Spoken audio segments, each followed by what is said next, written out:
तो मैम ऐसा आपकी लाइफ में क्या घटित हुआ या कोई क्या ऐसी सिचुएशन आई जो आपने ये स्टार्ट करने की सोची? बिजनेस तो बहुत है करने जी, के लिए, पर बिल्कुल। यही क्यों सोचा कि आपको वुमेन्स के लिए न्यूट्रियस फूड प्रोवाइड कराना है? जब मेरी डिलीवरी हुई थी, मेरी पहली डिलीवरी 2010 में हुई थी, तो मेरी मदर ने ये सारी चीज़ें मुझे बना के भेजी थी। और उस टाइम पे मेरी मदर इन लॉ ने कहा कि ये खाना बेटा और तुम सारा ये कंज्यूम करो।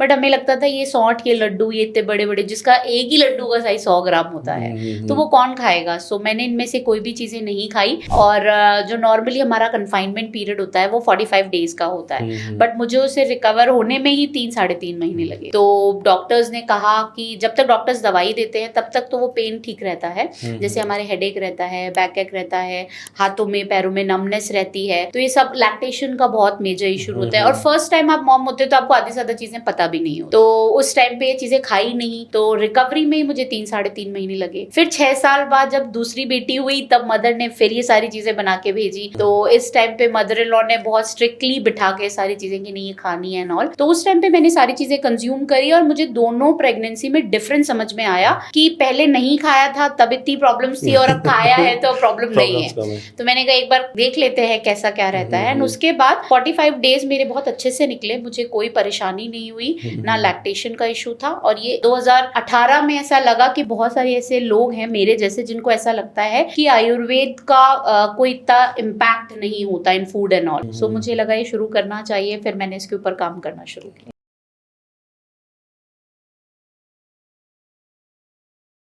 तो मैम ऐसा आपकी लाइफ में क्या घटित हुआ या कोई क्या ऐसी सिचुएशन आई जो आपने ये स्टार्ट करने की सोची? बिजनेस तो बहुत है करने जी, के लिए, पर बिल्कुल। यही क्यों सोचा कि आपको वुमेन्स के लिए न्यूट्रियस फूड प्रोवाइड कराना है? जब मेरी डिलीवरी हुई थी, मेरी पहली डिलीवरी 2010 में हुई थी, तो मेरी मदर ने ये सारी चीज़ें मुझे बना के भेजी थी। और उस टाइम पे मेरी मदर इन लॉ ने कहा कि ये खाना बेटा और तुम सारा ये कंज्यूम करो।